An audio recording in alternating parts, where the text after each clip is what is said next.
Bonsoir à toutes et à tous, bienvenue pour ce nouveau webinaire. Vous êtes toujours plus nombreux à vous connecter. Ce soir, donc, je serai accompagné d'Amandine Lézy, directrice générale de Quorum Life, Frédéric Puzin, qui est le fondateur de Quorum, Philippe Servézy, qui est le directeur de l'immobilier, et enfin Olivier Becker, qui est un de nos experts obligataires.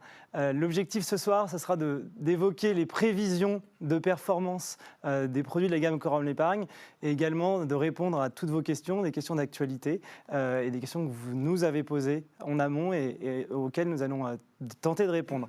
Mais avant cela, je vous rappelle, comme à chaque fois, et que nous attirons votre attention sur le fait que les produits dont nous parlerons ne sont pas garantis en capital, qu'il y a un risque de variation des revenus également. Donc ce ne sont pas des produits garantis, hormis un, et peut-être qu'Amandine le précisera un peu plus tard. Le plan que je vous propose ce soir, donc, il est en trois parties. On commencera par l'épargne immobilière. On répondra à certaines questions, notamment les perspectives de performance, l'évolution du prix de la part, évidemment. Vous nous avez sollicité sur le point. Nous viendrons également sur les obligations, sur le marché obligataire. C'est Olivier qui nous répondra avec son fonctionnement et peut-être pourquoi le nouveau cheval de bataille de Quorum. Et enfin, Amandine évoquera la compagnie d'assurance vie Quorum, les performances des supports qui se trouvent à l'intérieur et également peut-être quelques nouveautés. Et ça, de la même façon, Amandine nous le dira. Et puis, on se garde un temps de questions-réponses si nous n'avons pas répondu à toutes les questions avec ce que nous avons déjà préparé ensemble. Avant de commencer, on peut revenir avec quelques chiffres. On rentrera rapidement dans le vif du sujet, mais rappeler un petit peu qui est le groupe Quorum, un groupe indépendant avec un peu plus de 120 000 clients qui gère 7 milliards d'euros, avec des bureaux en Europe, à Paris et en Europe, puisque c'est important pour la gestion immobilière notamment. C'est un peu plus de 250 employés et plus de 25 nationalités. On l'évoquera avec Philippe, on parlera de la diversification de ces produits immobiliers, de ces SCPI. Et pour nous, il est important d'avoir des personnes qui connaissent les marchés immobiliers sur lesquels nous intervenons. Sans plus tarder, parlons d'immobilier justement. Et des SCPI. On va peut-être commencer par les rendements, Philippe, et les perspectives de rendement.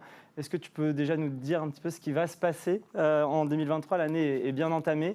Qu'est-ce qu'on peut attendre ? Je pense qu'effectivement, comme tu le dis, l'année 2023 est bien entamée et ce qu'on peut constater, c'est que le marché immobilier a changé. On l'avait déjà évoqué en fin d'année 2022. On l'avait aussi évoqué au mois de juillet. Au mois de juillet. Et la première chose qu'on voulait vous montrer, c'est l'évolution dans un premier temps des taux de rendement à l'acquisition, qui finalement reflètent bien l'évolution du marché. Donc, précisons que ce n'est pas les rendements de la SCPI, c'est important. Qu'est-ce que ça veut dire les taux de rendement à l'acquisition ? C'est le taux de rendement sur lequel on a acheté nos immeubles en 2023. Donc ce n'est pas le taux de distribution, je sais que tout le monde l'attend, donc on va y venir, mais là on est vraiment sur les rendements à l'acquisition. Et ce qu'on peut constater sur chacun de nos produits, c'est une évolution assez forte à la hausse des taux de rendement par rapport aux années précédentes, qui s'explique bien évidemment par les taux d'intérêt qui ont monté sensiblement, on l'a vu encore très récemment avec la dernière annonce de la Banque Centrale Européenne. Et l'immobilier, comme on l'a toujours dit chez Quorum finalement, qui est différent des autres classes d'actifs puisqu'il est tangible, on peut le toucher, mais qui est sensible, comme les autres classes d'actifs, et Olivier en parlera, à l'évolution des taux d'intérêt. Et on le voit en fait très bien sur cette diapositive. Et à nous d'en profiter. Et on va y revenir aussi. Mais grâce à l'épargne collectée depuis le début de l'année, on va en parler, on en bénéficie fortement et donc on remonte le taux de rendement moyen de chacun de nos portefeuilles. Et on voit que Quorum XL est un peu moins bien loti quant à cette augmentation, oui, en 2023. Alors effectivement, en tout cas, on voit qu'en proportion, la différence est un petit peu inférieure par rapport à Quorum Origine et Quorum Orion. Il y a deux explications. La première, c'est que Quorum XL est positionné à 50% sur le Royaume-Uni et que le Royaume-Uni était déjà un marché où les taux d'intérêt étaient plus élevés et où donc on avait des rendements en immobilier à l'acquisition plus élevés, puisqu'on en a déjà beaucoup parlé lors de différents webinaires. On a investi avec Quorum XL au Royaume-Uni après le Brexit, avec un marché immobilier qui était à la baisse et une devise, donc la livre, qui était également à la baisse. Le deuxième élément qui explique cela, c'est que depuis le début de l'année, on a profité de la fenêtre sur Quorum XL pour acheter des immeubles avec beaucoup de sécurité, des baux parfois très très longs, qui, malgré le contexte actuel, restent à des taux, je dirais, moins spectaculaire, par exemple, quoi, un bail que les très, très 10%. Alors, on vient d'acheter, et c'est un très bon exemple sur Quorum XL, un immeuble mixte à Liverpool, puisqu'on a à la fois de l'hôtellerie, du parking et du commerce, un supermarché, où on a un bail ferme, ça veut dire qu'on a des locataires engagés dans la durée, de 18 ans. Donc voilà, ça veut dire qu'on a des flux sécurisés sur 18 ans, et forcément, ça coûte un tout petit peu plus cher. Des loyers. Des loyers, tu as raison. Très bien. Merci. Est-ce qu'on peut maintenant passer au vif du sujet? On peut rentrer dans le vif du Je sais sujet. que tu voulais créer le suspense, mais... Alors on va rappeler les objectifs parce que c'est important. Quorum Origine, 6% de taux de distribution, Quorum XL 5% et Quorum Orion 4,5%. Et donc les prévisions. Alors on n'est qu'au mois de septembre, il peut encore se passer beaucoup de choses. On a par exemple des sessions qui sont en cours, qui vont avoir un impact également. Et puis il reste quand même 4 mois pour finir l'année. On a encore des investissements en cours. Ce qu'on peut vous dire jusqu'ici, c'est qu'on a des prévisions de rendement qui sont bonnes, qu'on tiendra évidemment nos objectifs comme chaque année et qu'on sera au-dessus de 6% sur Quorum Origine et sur Quorum XL et Quorum Orion au-dessus de 5,5%. Donc on est au-dessus de nos objectifs. On se réserve aussi le droit de faire mieux. L'objectif, c'est de vous donner une tendance et on espère que les nouvelles seront encore meilleures en fin d'année. On voit que les prévisions de performance sont au niveau de l'objectif ou au-delà pour Quorum XL ou pour Quorum Orion. Néanmoins, c'est un peu moins bien que l'année dernière. Tout à fait, puisque l'an dernier, on va le rappeler, on avait fait 6,88 sur Quorum Origine, 5,97 sur Quorum XL et sur Quorum Orion, 6,48. Alors, chaque fonds a son histoire.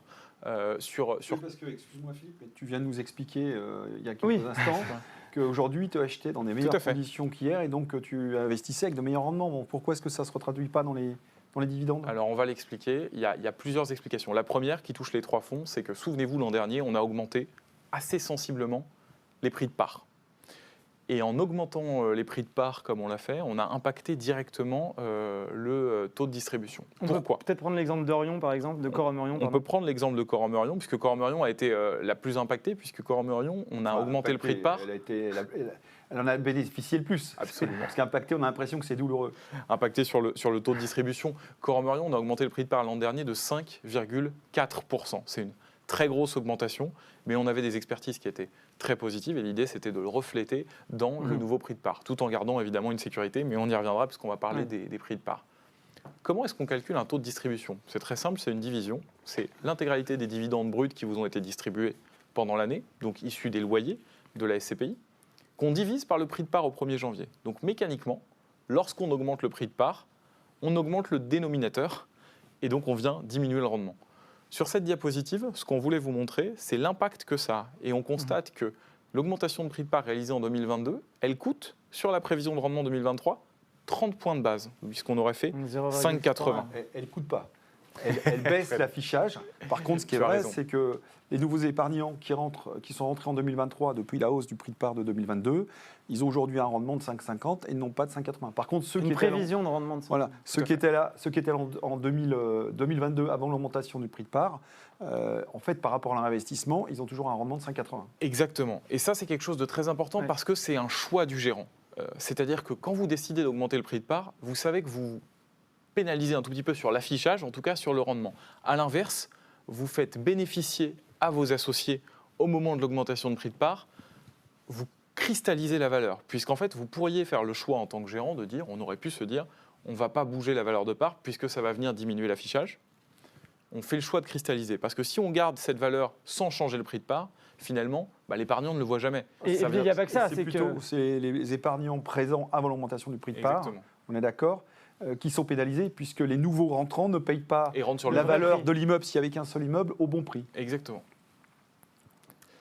On a augmenté le prix de part, je le rappelle, sur les 3 SCPI, un peu plus de 3% sur Quorum XL et un peu plus de 4% sur Quorum Origine. Donc c'est une des explications sur la légère baisse de rendement qu'on a vue. Et c'est pour ça que même si on a une augmentation des rendements moyens à l'acquisition, comme on l'a vu, on a quand même un impact sur les taux de distribution. L'autre impact, notamment sur Quorum Origine, c'est que l'an dernier, on pouvait faire des cessions sur des volumes très importants. Rappelez-vous la vente de l'immeuble de Francfort, qu'on avait vendu pour 95 millions d'euros, réalisant une plus-value de cession de 24 millions d'euros. Aujourd'hui, ces immeubles-là sont moins liquides sur le marché, c'est-à-dire que c'est plus difficile de trouver preneur pour un immeuble de cette taille-là. Alors, est-ce que tu pourrais le vendre au même prix aujourd'hui, cet immeuble? Non. Donc on a bien fait de le vendre.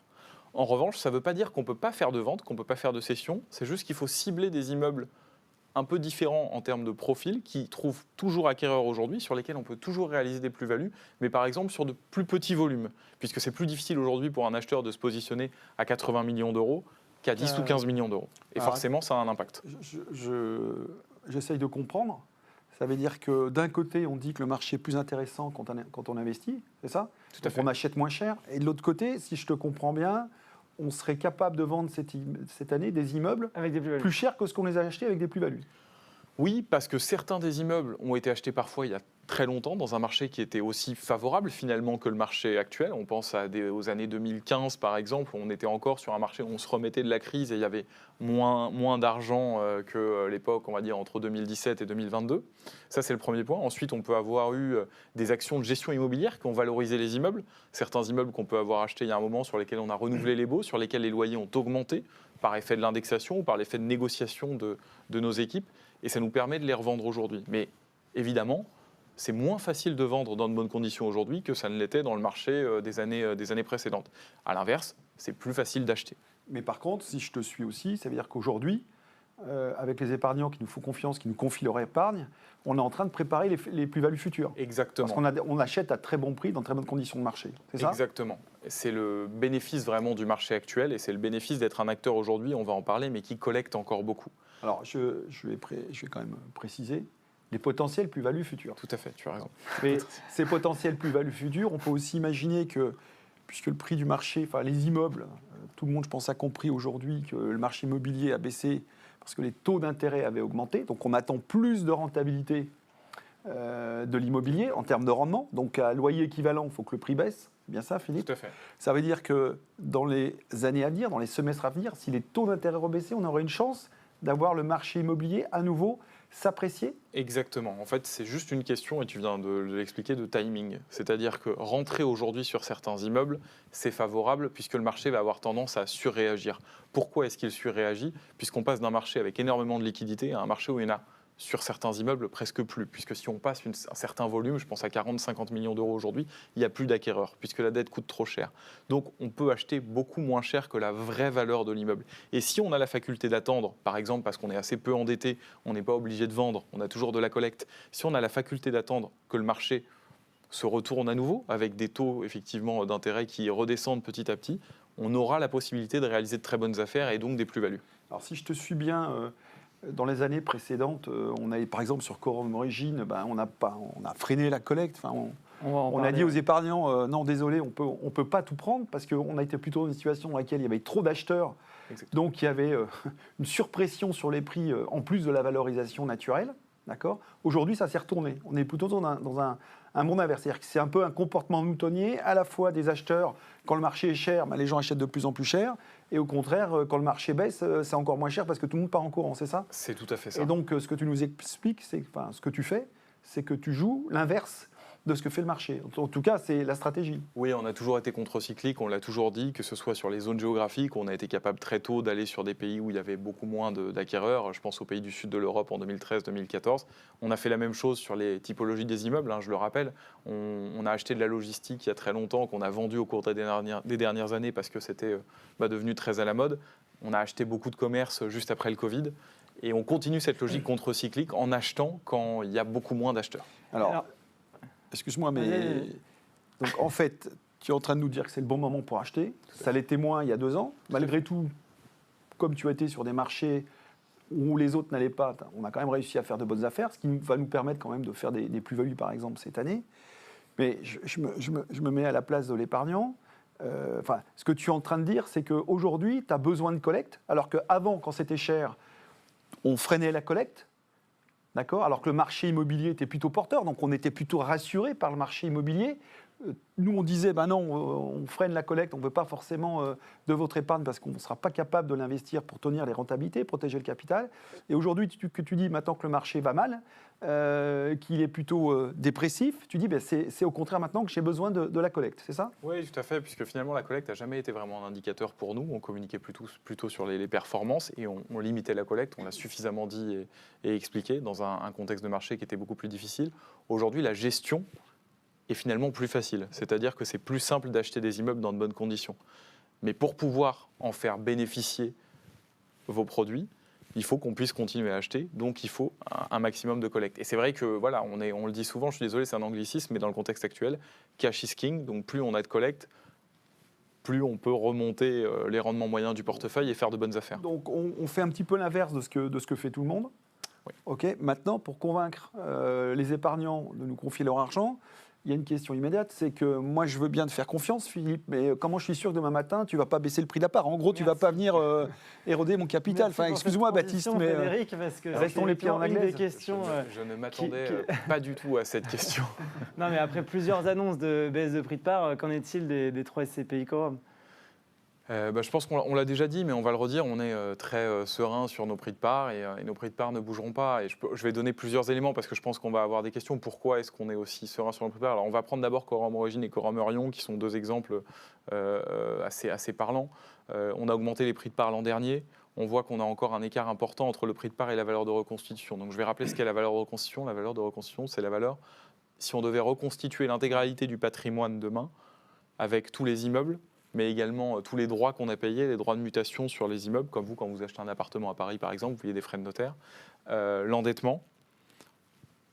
On regroupe tout ça et on arrive à une valeur totale qui est la valeur de reconstitution. Donc ça, c'est fin 2022. Exactement. Donc, en gros, c'est la valeur du patrimoine. C'est la valeur du patrimoine. Voilà. Et c'est sur la base de cette valeur de reconstitution qu'on détermine le prix de part. Donc l'an dernier, comme vous le voyez, on a augmenté les prix de part et fortement sur Eurion et Origine, mais on a gardé une marge entre la valeur de reconstitution et le prix de part. Par ailleurs... Donc ça veut dire qu'il y avait un petit discount, c'est ça? Exactement, il y avait un petit peu de marge. Discount pour les nouveaux arrivants. C'était aussi lié au contexte qu'on connaissait déjà. De l'ordre de 3,5%. Par ailleurs, chaque gérant a une latitude entre la valeur de reconstitution et le prix de part de 10%, à la hausse comme à la baisse. Ça veut dire qu'aujourd'hui, si on prend Origine et Eurion, on a une marge de l'ordre de 13%, un peu plus de 13% sur chacun des deux véhicules. À côté de ça, chaque fois que Quorum achète, quel que soit le fonds, on réalise ce qu'on appelle une expertise pré-acquisition. C'est-à-dire qu'on a un expert indépendant qui nous dit voilà, votre immeuble vaut tant. Et ça, on le fait depuis quand? Et ça, on le fait depuis 2016. Et toutes nos expertises pré-acquisition réalisées en 2023, et on va faire pour 1 milliard d'acquisitions en total. Donc chaque fonds va acheter en moyenne pour 300 millions d'euros ou plus, donc c'est quand même volumineux, à un prix supérieur à notre prix d'acquisition. Donc ça veut dire que ces valeurs et ces acquisitions de 2023, elles vont venir renforcer encore plus la marge dont on bénéficie et vont nous faire monter plutôt à 15, 16, 17% de marge. Donc on est extrêmement serein. Quorum XL. Quorum XL, vous voyez qu'il y a une petite différence à la baisse. Je pense qu'elle a échappé à personne. Voilà. Pourquoi? Quorum XL, sur le Royaume-Uni, on fixe la livre et le montant de la livre qu'on prend pour calculer nos valeurs d'expertise des immeubles au Royaume-Uni sur la livre au 31 décembre. L'an dernier, le point bas de la livre a été au 31 décembre, quasiment, on était à 1,12. À l'heure où on se parle, on tourne autour de 1,16, elle était même à 1,17 l'an dernier. Donc en fait, on a déjà quasiment... Il y a quelques pardon, je dis des bêtises, la semaine dernière. Donc en fait, sur Quorum XL, on a déjà quasiment rattrapé ce retard avec la livre. C'est-à-dire que si la livre reste là où elle est aujourd'hui, disons aux alentours de 1,16 et qu'elle est autour de 1,16 au 31 décembre, on aura quasiment rattrapé cette différence de 2,6%. Donc on aura à nouveau une marge de 10%. Par ailleurs, deux sujets très importants. Au Royaume-Uni, le marché bouge beaucoup plus vite. C'est le marché qui bouge le plus vite en Europe. L'an dernier, les expertises avaient déjà fortement... C'est ce que j'allais dire, parce que là, c'est des valorisations au 31 décembre 2022. Exactement. On est fin septembre, elles avaient déjà quelques mois avant la fin de l'année, ça a pu encore évoluer. Tout à fait. Elles avaient déjà fortement baissé, puisque ça va beaucoup plus vite qu'en France ou qu'en Allemagne. Ça, c'est le premier point. Et ensuite, et ça c'est vrai sur les trois fonds, on a engagé énormément d'actions de gestion immobilière qui vont valoriser le patrimoine, à la fois en mettant en place des indexations, avec des loyers qui sont parfois montés fortement, en signant de nouveaux baux, c'est-à-dire en étendant la durée moyenne des baux, ce qui a un impact... Le truc, c'est que si un immeuble est occupé par un locataire, évidemment, il a plus de valeur qu'un immeuble qui n'est pas occupé. Je pense que ces actions vont permettre de maintenir justement la valeur de ces immeubles malgré l'évolution du marché. Oui, voire même parfois pour certains de l'augmenter. Je te donne un exemple. On est en train de re-signer un bail au Royaume-Uni sur un immeuble. On avait 1 an de bail restant l'an dernier. Là, on va re-signer 5 ans avec un très bon locataire sur tout l'immeuble. On augmente le loyer de 20% parce qu'on était en dessous du loyer de marché. Donc ça vient venir fortement valoriser l'immeuble. Donc, et ça, si tu devais vendre cet immeuble, évidemment, il a plus de valeur avec un locataire qui est là pour 5 ans que qui est là pour 1 an. Exactement. Et encore plus de valeur avec le loyer. Exactement. Ok, merci Philippe. On Frédéric a commencé à évoquer le sujet tout à l'heure et pour moi, il rejoint celui du prix de la part. C'était le niveau de la collecte et les investissements qui ont été réalisés. On parle d'opportunisme, le fait de pouvoir saisir des opportunités. Alors, ce n'est pas uniquement du marketing, pardon, et on en parle, voilà, c'est très souvent utilisé. Comment tu l'illustres dans la stratégie qui est mise en place sur les 3 SCPI, justement, cet opportunisme et le lien avec la collecte dont parlait Frédéric tout à l'heure? C'est ce qu'on se disait, on a été capable parfois de prendre des mesures drastiques et cette diapositive le montre très bien. On voit qu'en 2020, on a très très peu collecté par rapport au marché. On sortait d'une année 2019 euphorique pour les SCPI. Alors 2020, il y a eu... Je parle uniquement du premier trimestre qui était un très bon indicateur, c'est ce qu'on voit sur cette diapositive. Et on a été capable parfois de freiner très fortement. Il faut savoir que la collecte parfois de Quorum Origin, elle a été de l'ordre de 170 millions d'euros par an, des années où on aurait pu collecter 600 ou 700 millions d'euros facilement. Aujourd'hui, on est dans le scénario inverse. On a rouvert plutôt la collecte sur Quorum Origin, puisqu'aujourd'hui, on est plutôt obligé de refuser parfois de bons dossiers, tellement on reçoit tous les dossiers, étant identifié comme un des seuls acteurs en Europe aujourd'hui pouvant acheter des immeubles sans avoir besoin de financement. Grâce à la collecte des épargnants qui nous font confiance. À la collecte des épargnants qui nous font confiance. Enfin, de l'épargne. Et donc notre logique actuelle, c'est d'essayer d'acheter un maximum d'immeubles. On a une fenêtre, on ne sait pas combien de temps elle va durer, peut-être que c'est 6 mois, peut-être que c'est 12 mois. Donc on veut vraiment essayer d'en faire profiter un maximum nos véhicules. Et pour ça, plus on a de cash, plus on fera de bonnes affaires, plus nos rendements vont monter, plus on aura la faculté de réaliser des plus-values dans le futur. Ok, on voit ici, c'est peut-être aussi ça qui peut faire la valeur des immeubles, et tu vas peut-être nous en dire un peu plus. Frédéric en parlait, mais c'est un indicateur très important parce qu'on est en période de crise, donc on voit beaucoup de gérants qui souffrent de ça avec des taux d'occupation qui baissent fortement. On parle du télétravail, je suis sûr qu'on aura des questions sur ces éléments-là. Nous, on voit que nos taux d'occupation, ils sont plutôt en hausse. Et c'est ce que je disais juste avant, c'est le travail de nos équipes de gestion qui sont mobilisées. Donc là, c'est la part du patrimoine pour lesquels on perçoit des loyers. Tout à fait. Et on voit qu'on a des taux d'occupation qui sont très élevés, entre 97 et même plus de 100% sur Orion. Je ne vais pas revenir dessus parce qu'on l'a déjà expliqué plusieurs fois, mais il se trouve qu'un immeuble sur lequel on avait 3 ans de garantie locative a été rempli intégralement avant ces 3 ans. Donc on a un double loyer. Je veux dire que le vendeur qui nous a vendu l'immeuble, il y a une partie qui nous a payé 3 ans de loyer. Il nous a payé 3 ans de loyer. Et entre-temps, on a retrouvé un locataire. On a retrouvé un locataire, donc on touche 2 loyers à la fois. C'est ce qui explique le fait qu'on soit au-dessus de 100%. Et voilà, on a des taux d'occupation qui sont très très hauts, surtout pour des SCPI comme les nôtres, qui sont vraiment des gros volumes. C'est courant pour les SCPI jeunes d'avoir des taux d'occupation assez hauts. C'est plus difficile de le garder dans la durée. C'est le meilleur indicateur parce que c'est ce qui nous permet de toucher les loyers. Ouais, alors justement, je vais te poser une question qu'on m'a souvent posée, une remarque qu'on m'a souvent faite. On m'a souvent dit, mais attendez, avec des taux d'occupation des immeubles de 100%, il peut se passer qu'une seule chose, c'est que ça baisse.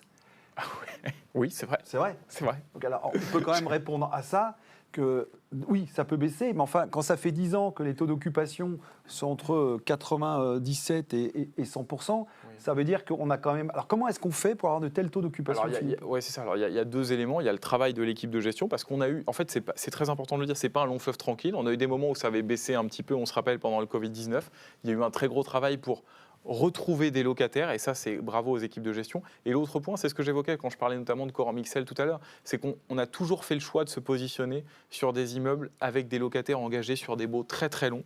Le fait d'être diversifié comme on l'est nous permet d'accéder aussi à ça, puisqu'on a parfois des baux de 20 ans, de 25 ans, ce qui n'existe pas en France, je le rappelle, où la norme c'est le 369. Et donc on a vraiment une protection, et finalement la diapositive l'illustre, puisqu'on voit on a plus de 6 ans sécurisé en moyenne, et ça va encore augmenter puisque cette année globalement on est en train de faire beaucoup d'acquisitions sur des baux très très longs, donc ça va augmenter. Je pense, ce qui est quand même intéressant dans ce chiffre, c'est qu'on voit que la SCPI, c'est un des grands avantages de la SCPI par rapport à l'investissement immobilier locatif. Alors, au-delà de tous les tracas, la fiscalité en France de l'immobilier locatif direct, c'est-à-dire que oui, on peut avoir un locataire qui arrête de payer, un locataire qui nous fait défaut, un immeuble qui est vide, mais on voit qu'avec l'ensemble du patrimoine et l'ensemble des locataires, en fait, ces accidents-là, ils ont un impact, mais l'impact est relativement limité par rapport à son investissement.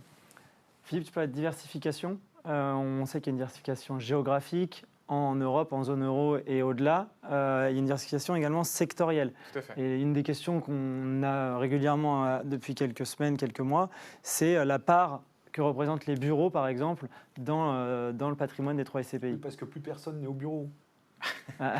Il paraît. Alors, il y a 2 éléments de réponse importants. Effectivement, on a toujours été diversifié et on voit qu'on a dans le patrimoine environ 60% de bureaux et 40% de diversification. Déjà, l'année 2023, elle nous permet de rebattre un peu les cartes Vous allez voir notamment pendant le dernier trimestre, on est en train d'acheter énormément d'hôtellerie. Donc la part de l'hôtellerie va se renforcer et va faire baisser un peu mécaniquement le bureau. Au-delà de ça, on est toujours présent sur du bureau. Pourquoi ? Il y a 2 éléments importants.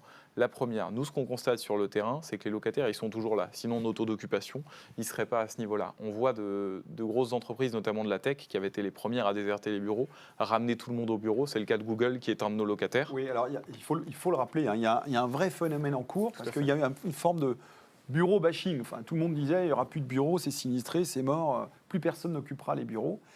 Il y a depuis 2 mois un énorme mouvement dans les entreprises pour faire revenir les gens au bureau. Ça va très loin. Il y a des mesures incitatives. Il peut y avoir des mesures incitatives données aux collaborateurs pour revenir au bureau. Des mesures coercitives. C'est-à-dire qu'aujourd'hui, des entreprises comme Google, il va y avoir dans l'évolution des collaborateurs le niveau de présence au bureau. Et ça devient vraiment une volonté forte. Parce qu'évidemment, on a fini par se rendre compte, les entreprises ont fini par se rendre compte que c'était formidable pendant le Covid, c'était formidable de façon générale à titre individuel. Il y a un problème de productivité, il y a des mesures qui ont été faites, il peut y avoir des manques de productivité de l'ordre de 20%. Donc évidemment, les entreprises ne peuvent pas se permettre d'avoir de tels manques. Il y a une des études de référence qui est sortie sur le télétravail récemment, qui a été réalisée par l'université de Stanford, qui a sorti un chiffre que je trouve assez intéressant. C'est aux États-Unis, la pratique du golf en semaine a augmenté de 55%. Je pense que voilà, c'est un chiffre qui en dit beaucoup. Et le deuxième élément que je voulais mettre en avant, c'est l'opportunisme. Aujourd'hui, très clairement, si on est sur des bureaux et qu'on passe un certain volume, disons 30 ou 40 millions d'euros, on n'a aucune concurrence. Qu'est-ce qui est le plus risqué aujourd'hui ? Et après, on peut ne pas être d'accord, mais qu'est-ce qui est le plus risqué ? C'est d'acheter de la logistique que tout le monde veut, parce qu'il y a encore beaucoup de fonds qui ont levé beaucoup d'argent sur de la logistique et qui doivent déployer sur des rendements entre 4 et 5%, parce qu'on le voit encore beaucoup, qui doivent investir. Ou alors d'acheter du bureau à 9 ou 10%. Oui. Nous, on a fait notre choix. C'est là qu'on peut être contrariant, parce qu'on a toujours fait à l'inverse de ce que faisait le marché. Toutes les histoires immobilières, on n'en a jamais eu, et au contraire, on a été toujours contre les histoires immobilières. On a même des histoires immobilières assez affreuses. Imaginez quand on vous propose en 2012 d'aller investir en Espagne, sinistré sur le plan immobilier, d'investir avec Orixel, le Royaume-Uni avec le Brexit. Donc c'est notre ADN, c'est notre façon d'investir dans l'immobilier, et c'est aussi une des raisons pour lesquelles la situation actuelle, elle ne nous tend pas, elle ne nous dessert pas. Au contraire, elle vient confirmer notre stratégie et nous donne au contraire de nouvelles perspectives et vous proposer de nouvelles solutions d'investissement. Merci messieurs. Peut-être une slide sur laquelle on était un peu vite. Alors, non, on voulait juste partager avec vous. Voilà, c'est notre entreprise, hein, puisque voilà, que ce soit Baptiste, Amandine ou Philippe sont mes associés. C'est notre entreprise. Voilà, on est très fiers. On a créé cette entreprise il y a 12 ans. Et le fait d'être devenu par la force des choses, parce que voilà, c'est vrai que le marché a beaucoup ralenti, mais nous, on continue à croître. Vous continuez à nous faire confiance. C'est très important pour nous. Et merci de votre confiance. Le fait qu'on soit le plus gros collecteur aujourd'hui en matière de SCPI, dans ce contexte-là, c'est la meilleure preuve de confiance. Et aussi, c'est une façon pour nous de nous conforter dans notre approche, dans notre stratégie. On est bien conscient qu'elle est contre-intuitive, elle est un peu contrariante, pour être honnête. On n'a pas forcément une histoire chatoyante à vous raconter sur l'immobilier, mais nous, notre métier, c'est d'investir votre épargne, de la rendre rentable, et puis, autant que faire se peut, de protéger votre capital. Sur l'immobilier et sur l'obligataire. Merci Philippe. Je reviendrai pendant la session de questions-réponses, certainement, si tu n'as pas répondu à tout. Olivier, on va parler d'obligataire, le nouveau cheval de bataille de Quorum.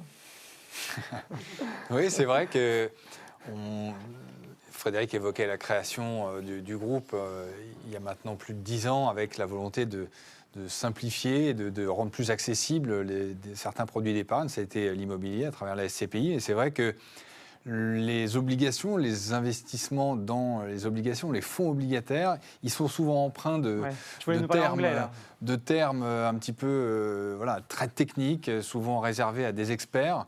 Il y en a quelques-uns ici, je ne vais pas tous les citer parce qu'on va vous perdre probablement. Et puis Frédéric va se fâcher. Voilà, oui, c'est ça, moi j'ose pas. Les termes qu'il y a sur cette diapositive, je ne pense pas qu'il y ait grand monde qui les comprenne. C'est bien pour ça que je ne comptais pas les utiliser ce soir, mais pour dire que c'est une tendance qui a été adoptée par peut-être certains de nos confrères d'utiliser tous ces termes compliqués. Nous, c'est vrai que c'est le cheval de bataille. Notre cheval de bataille, c'est de rendre l'investissement dans des fonds obligataires plus simples, plus intelligibles, plus accessibles.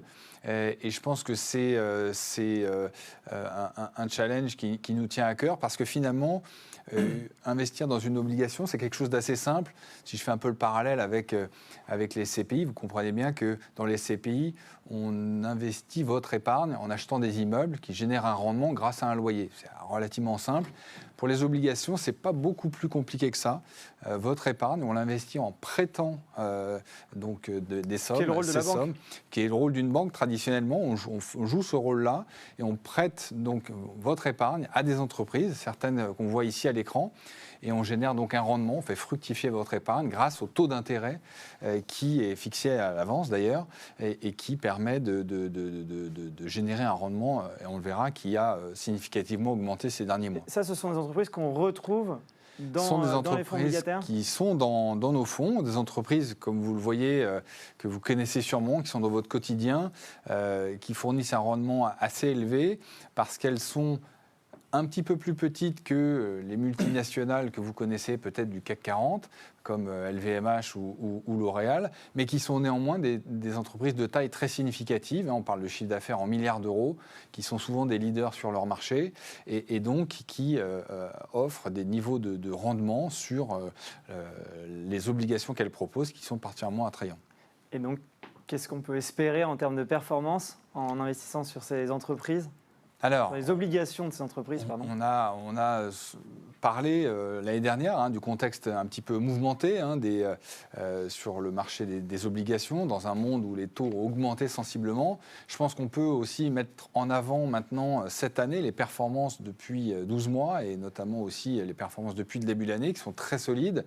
Notamment, on a retenu les performances de nos deux fonds les plus anciens, le fonds historique, le fonds BCO, dont la stratégie est mise en œuvre depuis 2009, Quorum BEHY, qui est également un fonds qui est géré par l'équipe depuis maintenant de nombreuses années. Et on voit que sur des obligations à haut rendement, comme celles que constituent ces fonds-là, on est sur des niveaux de performance qui sont quand même très solides, puisqu'on parle de plus de 7%, quasiment 8% pour Quorum BEHY sur les 12 derniers mois, quasiment 7% depuis le début de cette année. Donc un véritable rebond très fort.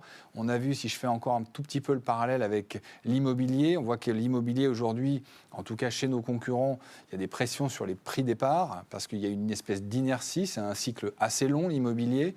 Les obligations, elles s'échangent quotidiennement avec des volumes très importants et donc les prix s'ajustent beaucoup plus vite.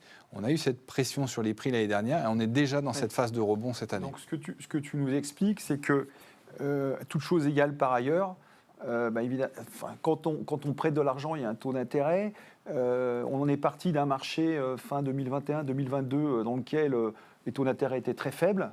Il y a eu toutes les grands événements qu'on a connus début 2022. Les taux d'intérêt se sont mis à monter. Donc évidemment, le marché obligataire, lui, il a réagi tout de suite. Et les rendements des obligations ont monté immédiatement, ce qui a fait perdre de la valeur aux obligations qui avaient moins de rendement, puisque plus personne ne voulait ne voulait plus acheter au même prix ces obligations-là. Donc on voulait retrouver un rendement important. Comme ça s'échange au quotidien, on a un point de repère immédiat qui sont les taux d'intérêt. L'impact, il est immédiat. Alors que dans l'immobilier, ça a pris beaucoup plus de temps. Il y a une relation plus difficilement faite par le marché immobilier. Alors, au bout d'un moment, le marché immobilier est rattrapé par la réalité. Voilà. Et donc, ce que tu nous expliques aussi, et ça, je pense qu'il faut le retenir, c'est le point commun entre l'immobilier et ce qu'on fait dans l'obligation, c'est le haut rendement. C'est-à-dire qu'une des bonnes façons de se protéger contre les vicissitudes de la vie économique, des retournements de marché, des évolutions de taux d'intérêt et de l'inflation, c'est déjà d'aller chercher des rendements élevés. C'est ça ? Exactement. Et on le voit, on parlait un petit peu d'historique. Je pense que c'est important de voir à quel point les niveaux de rendement qui ont été la conséquence de cette forte hausse des taux, juste un chiffre peut-être, l'emprunt français, le gouvernement français emprunte de l'argent régulièrement. Il empruntait à des taux légèrement négatifs encore début 2022. Donc, il fallait payer l'État pour prêter. Aujourd'hui, on est à plus de 3%. On a vraiment changé littéralement de monde. Oui, il nous paye assez grassement d'ailleurs, puisqu'on n'a pas connu ce contexte depuis de très nombreuses années.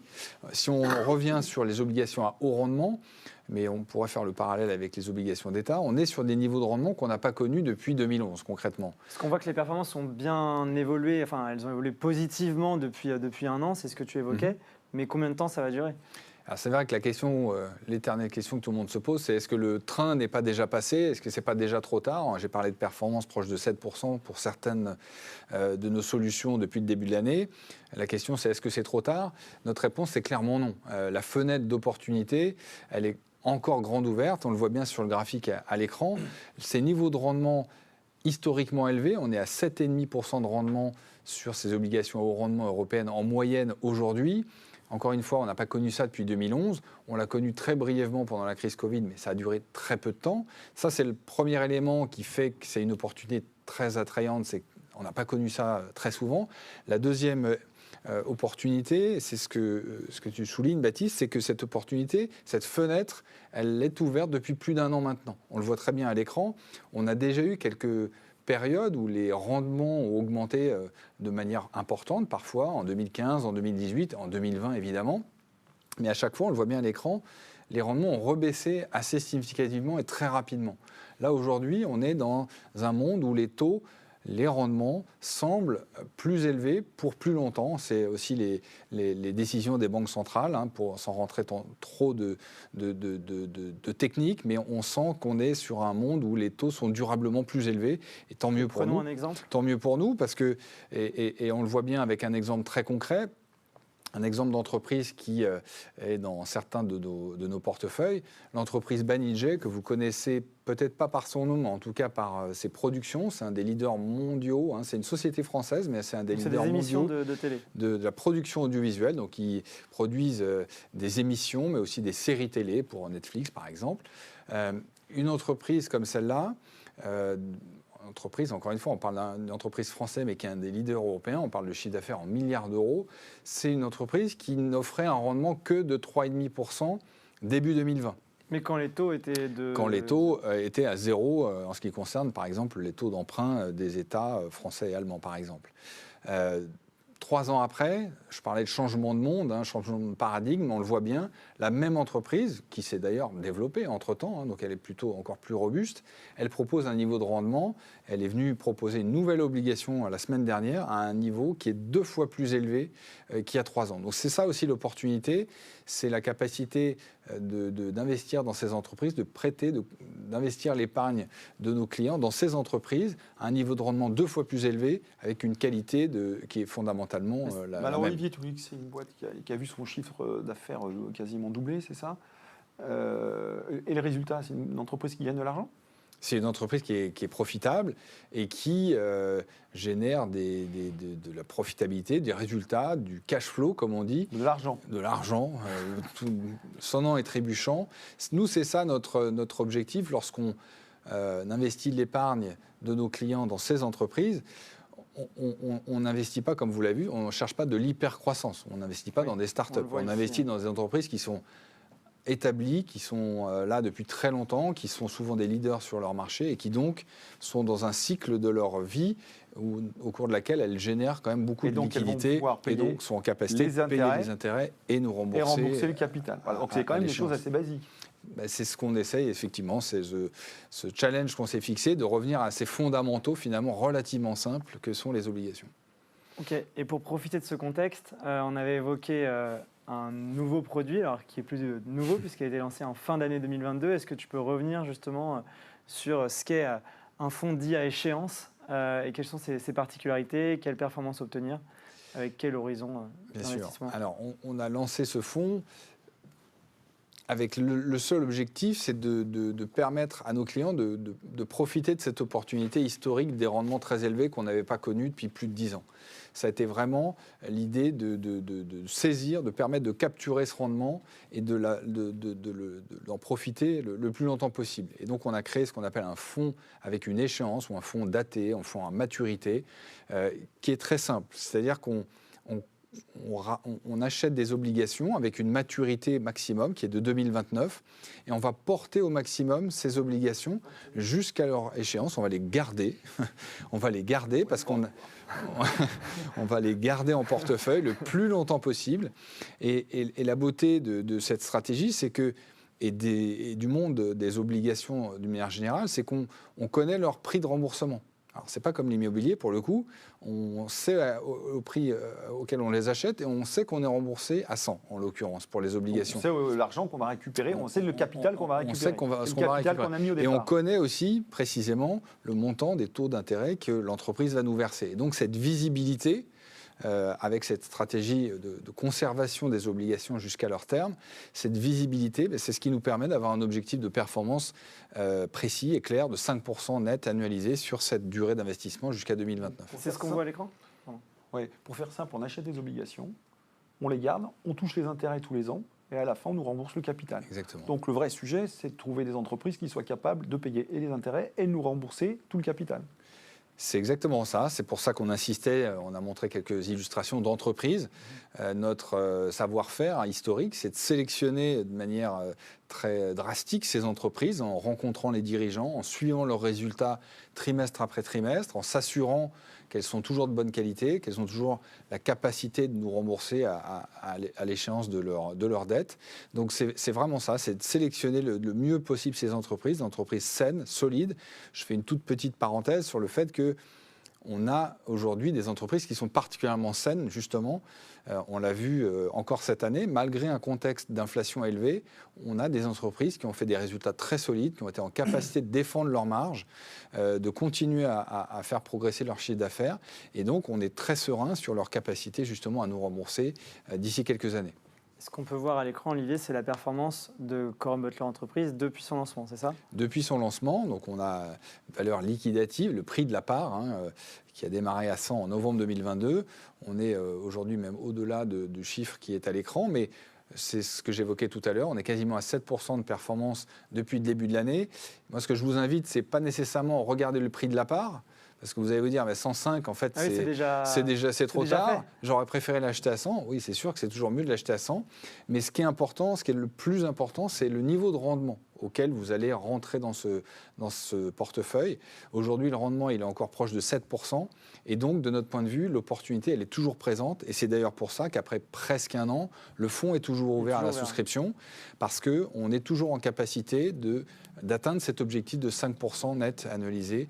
Et on le laissera ouvert tant qu'on sera capable de réaliser cet objectif. Le jour où on n'est plus capable de tenir l'objectif de rendement, on ne prend plus la collecte de nos épargnants. On ne prend plus l'épargne, on n'accepte plus l'épargne. Exactement. Pour éviter de venir pénaliser les anciens, faire une promesse qu'on ne serait pas capable de tenir, et puis pénaliser les anciens investisseurs qui nous ont confié notre épargne avec cet objectif de 5% pour le fonds dont tu nous parles. Ça sera vraiment ça la règle qu'on va se fixer pour déterminer si le fonds est ouvert ou pas. C'est notre capacité à réaliser l'objectif. Ok, parfait. Merci Olivier. Amandine, on va parler un peu de Corum Life, des performances qui reflètent celles des fonds. Tu voulais insinuer quelque chose avec ce titre ? Ça paraît simple, mais ce n'est pas forcément toujours aussi simple dans tous les contrats d'assurance vie. Donc, je vous rappelle que Corum Life, c'est le contrat d'assurance vie du groupe dans lequel vous retrouvez les SCPI et les fonds obligataires dont on vient de parler. Et il y a une caractéristique à notre contrat, c'est qu'il n'y a pas de frais liés au contrat et en particulier pas de frais de gestion sur le contrat, alors que la moyenne du marché tourne autour de 1%.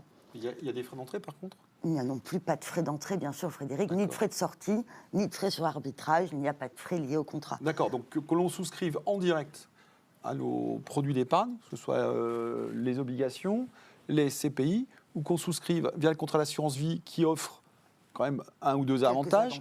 Voilà, notamment celui d'un dispositif fiscal avantageux, en contrepartie d'une détention qui est de 8 ans, c'est ça ? Oui. Voilà. Et puis, je crois qu'il y a une garantie en cas de décès sur le capital. En cas de décès qui est offerte à tous également. Et puis, il y a la liquidité qui va avec l'assurance vie, puisque toute demande de rachat, de retrait de votre argent doit être honorée selon la loi dans un délai maximum de 2 mois. Donc, tous ces cadeaux vous sont offerts. Par contre, si on retire son argent avant les 8 ans, on perd l'avantage fiscal. On est taxé, moins en fait, avantageux. on est taxé comme si on était dans une hors enveloppe fiscale D'accord. assurance vie, Donc- mais l'argent n'est pas bloqué pour autant. Donc en fait, c'est pas mal. Bah, c'est plutôt pas mal, effectivement, surtout quand tout ça est offert et que donc on peut vous dire que très simplement, la performance de nos profils, hein, qui sont donc différentes propositions qu'on vous fait de mélange entre nos différents fonds, et ben, c'est simplement la moyenne de la performance des fonds donc, dont Philippe et Olivier viennent de vous parler. Donc ça, ce sont les performances sur les 12 derniers mois. Et Absolument. c'est en ligne avec ce que l'on peut espérer. C'est en ligne avec ce qu'on peut espérer, effectivement. On espère toujours un peu mieux, mais en tout cas, voilà, c'est à peu près en ligne avec ce qu'on peut espérer. Ouais, ce C'est que je voulais dire intéressant par là, de c'est voir que- qu'on a tous nos profils là, qui ressortent dans une fourchette entre 5,5% et 6,5%. Et pour nous, on est à des niveaux qu'on considère être en ligne avec la cible et notre objectif à terme sur ce contrat Quorum Life. Comme vous le savez, il n'y a pas de support action, il n'y a pas de bourse. Donc, on n'est pas sur un contrat où il va y avoir des années à plus 15 et des années à moins 15. Il n'y a pas de yo-yo. On vise plutôt une certaine forme de stabilité dans la performance. Donc il n'y aura pas de choses magiques, mais a priori, on ne devrait pas vivre de grandes catastrophes non plus. C'est ça? Bah, je pense qu'on a quand même eu un bon test en 2022 qui a quand même été une année un peu, Olivier, mais très très dur pour les obligations et où la très grande majorité de nos profils a quand même servi une performance positive. Et même jusqu'à plus de 3% Plus pour de l'année 2022. 3% pour les deux meilleurs, absolument. Et quelle nouveauté à présent pour Quorum Life? Alors, on va revenir sur une nouveauté qui a maintenant quelques mois, quelques semaines. On a ajouté un nouveau fonds qui s'appelle Quorum Eurolife. C'est un fonds euro. Alors, c'est quoi un fonds euro? Parce que Pardon ça, pour c'est ce un jargon. gros mot, un fonds euro. Eh oui, mais on a du mal à trouver, il n'y a pas de synonyme vraiment. Pour faire simple, dans un contrat d'assurance vie, il y a deux grandes catégories de fonds. Il y a le fonds euro. Le fonds euro, en fait, c'est un fonds où l'épargne que vous investissez est garantie par l'assureur. Autrement dit, vous ne pouvez pas perdre d'argent. Et à l'opposé du fonds euro, vous avez ce qu'on appelle, pardon pour cet autre terme assez moche, les unités de compte, qui sont dans notre contrat les SCPI et les fonds obligataires, où effectivement, il n'y a pas de protection sur le capital. Bon, bah alors dit comme ça, moi je veux que du fonds euro. Alors, effectivement, c'est un avantage, mais il y a un couple qui marche assez bien en finance en général, c'est le couple risque et En épargne, rentabilité. en matière d'épargne. En matière d'épargne, mais absolument.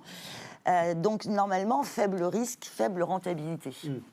Ça a été très vrai longtemps sur les fonds euros, puisque le rendement moyen des fonds euros l'année dernière était de 2%, et encore, il était en hausse par rapport à 2021, où il dépassait à peine 1%. Et donc, pourquoi on se lance sur un fonds euro aujourd'hui? Je crois que Olivier a fait un très bon exposé sur le changement de l'environnement de taux. Il faut comprendre que comme l'assureur garantit votre capital, l'argent du fonds euro va être investi de façon peu risquée. Et donc, qu'est-ce que ça veut dire concrètement? Ça veut dire que la majorité va être investie dans des obligations, donc ce dont on vient de parler avec Olivier, mais des obligations qui sont émises par les États de la zone euro, comme l'État français, ou des entreprises qui sont extrêmement solides financièrement. Mais alors dis donc, si je te suis bien par rapport à ce que disait Olivier tout à l'heure, c'est-à-dire que si je voulais un fonds euro, donc capital garanti en 2020, mon assureur il allait me chercher par exemple des obligations de l'État allemand, et en fait il fallait qu'avec mon épargne je paye pour placer l'État allemand, c'est ça? C'est à peu près ça, effectivement. Ah oui, alors c'est pour ça qu'aujourd'hui c'est plus intéressant, parce que Alors, maintenant l'État évidemment, allemand nous paye. Maintenant, l'État allemand nous paye un petit peu moins de 3%, l'État français paye un peu plus de 3%, les entreprises qui sont très bien notées payent entre 4 et 4,5%, et donc on a l'avantage en tant que nouvel acteur de partir avec une feuille blanche, et donc contrairement aux autres fonds euros, on n'a pas en portefeuille effectivement ces obligations qui ont été achetées par les assureurs pendant les dernières années et qui rapportent grosso modo rien. Voilà. Et donc c'est pour ça que notre fonds euro est inscrit dans cette démarche opportuniste qui est chère à Quorum pour profiter de ce nouvel environnement. Il a l'ambition de faire mieux que le livret A chaque année, et ce pour plusieurs années. Et pour 2023, nous espérons délivrer une performance supérieure à 4%, évidemment en base annualisée, en base 12 mois. Et évidemment, cet objectif, il est net de frais. Ok, parfait. Merci Amandine. Tu nous as présenté le fonds en euros, tu nous as donné un objectif de performance chiffré cette fois. Il y a aussi de nouvelles enveloppes que Quorum Life a travaillé et a lancées depuis quelques temps. Alors là, c'est tout récent, c'est effectivement notre toute dernière offre, c'est un contrat de capitalisation. Alors, c'est un produit qui est beaucoup moins connu que l'assurance vie. C'est un peu fumeux, ton truc. Là. Mais en plus, j'ai pas de chance que j'ai toujours des noms assez difficiles à prononcer. C'est des trucs inventés les assureurs, c'est ça? C'est des trucs inventés par les assureurs. Le contrat de capitalisation, si on veut faire simple, c'est un petit cousin de l'assurance vie. C'est pas très différent. Alors, c'est quoi les différences? La première grande différence, si on simplifie à l'extrême, on peut dire que le contrat de capitalisation, c'est l'équivalent de l'assurance vie pour les sociétés. Donc, si vous nous regardez, que on accepte des entreprises dans le bâtiment, les cabinets médicaux, les entreprises industrielles, pour toutes ces entreprises qui ont de l'épargne, c'est-à-dire de la trésorerie qui a été mise de côté, et ces sociétés peuvent désormais placer leur trésorerie dans les SCPI et les fonds obligataires via cette enveloppe du contrat de capitalisation. Et alors l'avantage ? Alors, d'abord, le premier avantage, c'est la performance. C'est la recherche de la performance pour cette trésorerie. Ça, je peux l'avoir en investissant direct. Oui, mais c'est même condition que Quorum Life. C'est-à-dire que ça va être l'enveloppe et l'accès, justement, au produit Quorum qui est offert de la même façon que pour Quorum Life. Et il y a un avantage fiscal avec une fiscalité qui est lissée dans le temps pour les entreprises. Voilà. Il y a toujours une petite carotte fiscale, effectivement, avec l'assurance, souvent. Si vous êtes un particulier et que vous nous regardez, le contrat de capitalisation peut également être une solution qu'on va dire complémentaire à l'assurance vie. C'est un moyen de transmettre du patrimoine. Comme vous le savez, dans l'assurance vie, lorsque l'épargnant décède, l'argent va être... le contrat se dénoue et l'argent est versé aux bénéficiaires. En revanche, un contrat de capitalisation va lui être transmis directement aux héritiers qui vont bénéficier de l'antériorité fiscale, puisque là aussi, plus on garde longtemps le contrat, plus on a d'avantages fiscaux. Et je rajouterai un dernier point, c'est notamment très intéressant ça peut être très intéressant pour les épargnants qui nous regardent et qui ont plus de 70 ans, puisqu'à partir de 70 ans, les abattements fiscaux sur l'assurance vie sont réduits de façon très significative. Alors attends, juste pour revenir, parce que j'ai entendu le mot dénouer. Donc dénouer concrètement, ça veut dire que en cas de décès, le contrat d'assurance vie, on liquide le contrat, c'est-à-dire qu'il n'existe plus. Par contre, on donne l'argent qui est dedans, qui a été aux bénéficiaires qui ont été choisis par donc qui touchent de l'argent, alors que dans l'autre cas, le contrat de capitalisation, le bénéficiaire, il survit à l'épargnant. Il va récupérer le contrat en son nom, donc il va pouvoir continuer à bénéficier lui-même du dispositif fiscal. D'accord. Et puis, ce contrat de capitalisation, on l'a pensé avec l'ADN Quorum, donc sans frais. Donc là aussi, ni frais d'entrée, ni frais de sortie, ni frais de gestion. Voilà, il n'y a pas de frais. C'est pas un gros effort parce que tu sais déjà le faire pour le contrat d'assurance vie. Oui, oui. Ah oui, mais alors à ce moment-là, peut-être que d'autres pourraient essayer. Je ne sais pas, mais toi tu sais faire en tout cas. Nous on sait faire, donc on n'a pas fait, on reste dans cet ADN. Et puis pour les partenaires qui nous regardent, on a prévu un tunnel totalement digitalisé de souscription qui sera disponible dès la semaine prochaine. Merci Amandine. On va voir passer aux questions qui ont été posées dans le chat. J'en ai certaines sous les yeux. Une question qui est revenue à plusieurs reprises. Je vais me tourner vers Philippe. C'est sur la valeur de la part. A priori, les épargnants qui sont connectés et les partenaires nous demandaient une valeur de part au 30 juin 2023 suite à une demande de l'autorité des marchés financiers.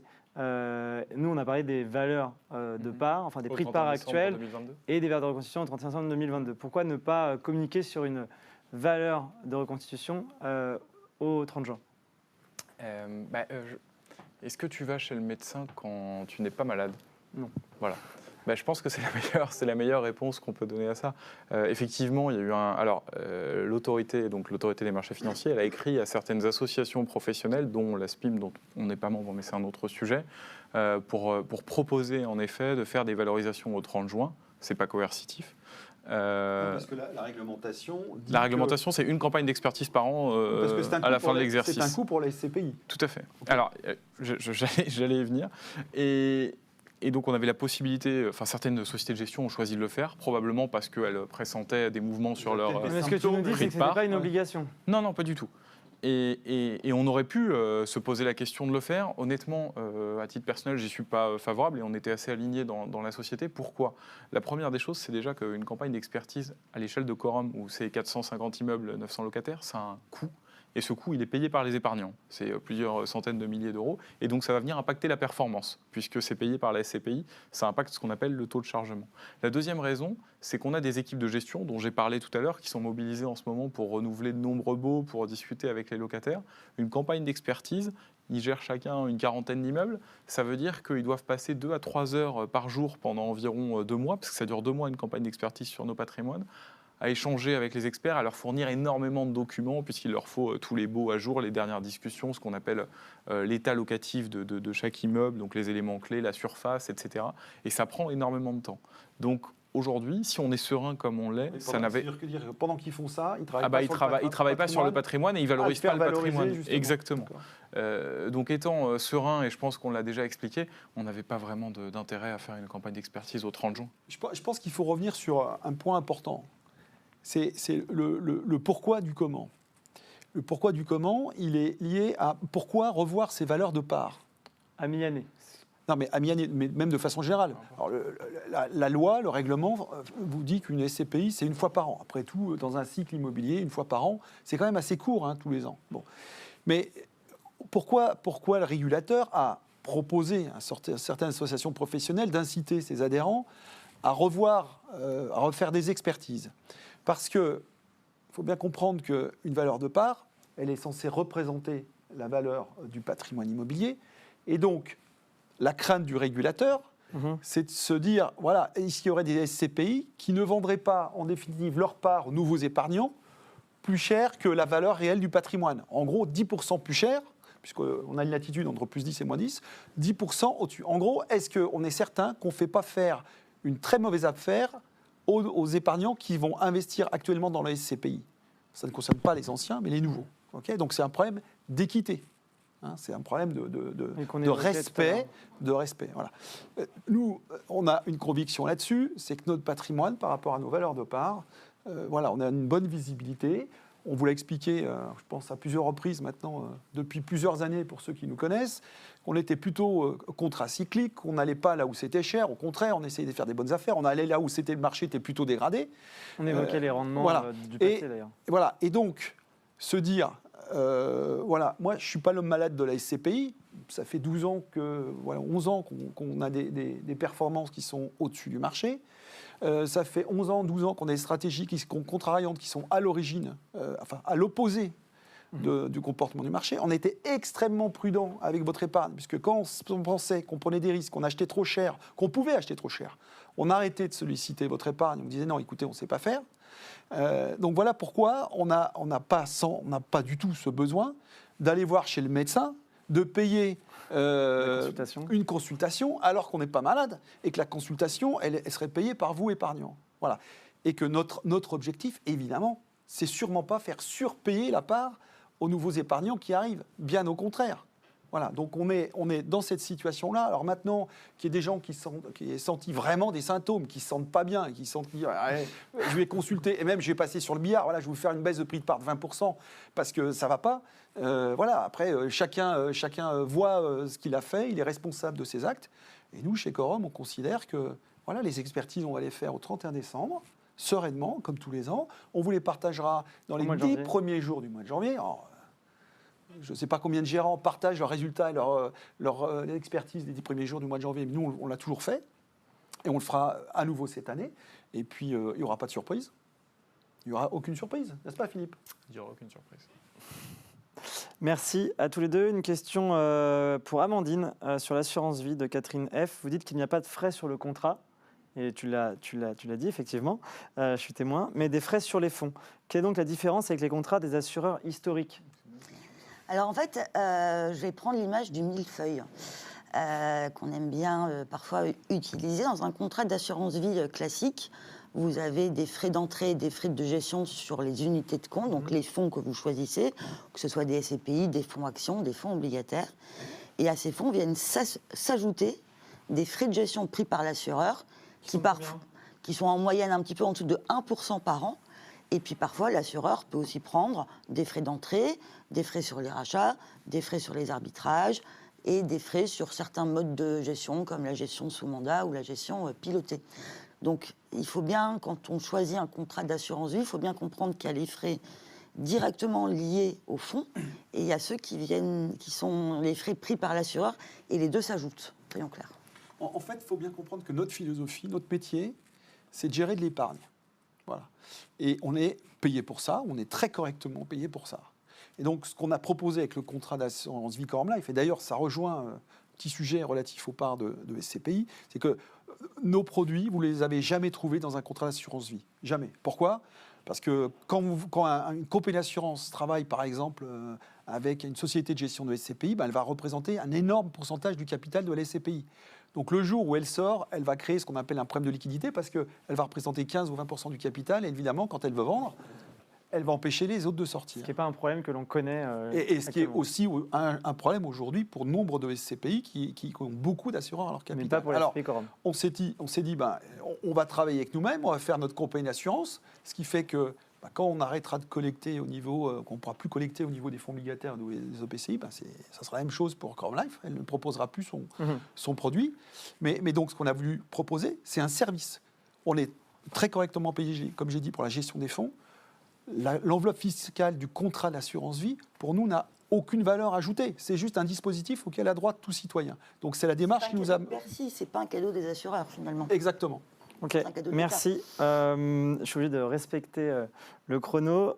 Olivier, une question sur l'obligataire de Nicolas C. Quels sont les moyens mis en place en cas de défaut de paiement des émetteurs d'obligations, donc des entreprises qui empruntent ? Qu'est-ce qu'on peut faire contre ça ? Alors, c'est une bonne question. Déjà, peut-être donner quelques éléments de contexte. Aujourd'hui, on est dans un monde dans lequel il y a très très peu de défauts. On est à moins de 1% de défauts aujourd'hui, moins de 1% d'entreprises qui font défaut sur ce marché du haut rendement en Europe. Donc ça, c'est le premier élément. Deuxième élément, c'est de dire que les défauts, ce n'est pas un tabou. Ça peut arriver. Et j'aime bien souvent prendre l'exemple de Casino, une entreprise que vous connaissez probablement tous. Je prends cet exemple, pourquoi ? Parce que c'est intéressant à deux titres. Ça veut dire que, un, ça peut arriver. Mais deux, surtout, ça peut s'anticiper. Ça répond à la question de notre partenaire. C'est-à-dire que Casino, c'est une société que vous connaissez tous, mais dont vous ne vous doutez peut-être pas qu'elle était en difficulté financière depuis de nombreuses années. Nous, experts dans l'analyse de ces sociétés, comme j'évoquais tout à l'heure, ça fait des années qu'on sait que c'est une entreprise qui est trop endettée et qui a des fondamentaux qui se détériorent année après année. Donc ça fait des années qu'on a exclu cette société de nos portefeuilles. Donc la réponse à la question, c'est qu'est-ce qu'on peut faire ? C'est être le plus proche possible des entreprises dans lesquelles on investit, les suivre de très près au quotidien, et donc d'anticiper et donc d'éviter les problèmes. Ça peut arriver, mais en général, ça n'arrive pas du jour au lendemain. On le voit arriver, ce genre d'accident. Par analogie avec ce que fait Philippe, Philippe aussi, s'il a un locataire qui fait défaut, il va arrêter de payer le loyer, donc plus de revenus, plus de rendement, et puis l'immeuble va perdre de la valeur parce que l'immeuble ne va plus être occupé. C'est exactement la même chose. Je crois que tu passes beaucoup de temps à analyser les locataires et à t'assurer qu'on a des locataires potentiellement sauvables qui ne vont pas faire défaut. C'est un de nos principaux critères d'analyse quand on achète un immeuble, et c'est ce qui explique qu'on ait traversé la crise du Covid comme on l'a traversé, avec très peu d'impact. Ouais, tout à fait. Merci messieurs, on a dépassé le temps qui nous était imparti. Merci à toutes les personnes qui se sont connectées. J'espère qu'on a pu répondre à un maximum de vos questions. Le temps était limité malheureusement, mais n'hésitez pas. De toute façon, nous avons évidemment vos questions et nous ne manquerons pas d'y répondre. On vous donne rendez-vous en janvier justement pour faire état des performances. Qu'on a évoqué des prévisions, on pourra en janvier vous donner les performances, les évolutions sur le prix de part et la stabilité qu'évoquait Philippe, et peut-être avant pour quelques nouveautés. Et nous vous souhaitons une très bonne soirée.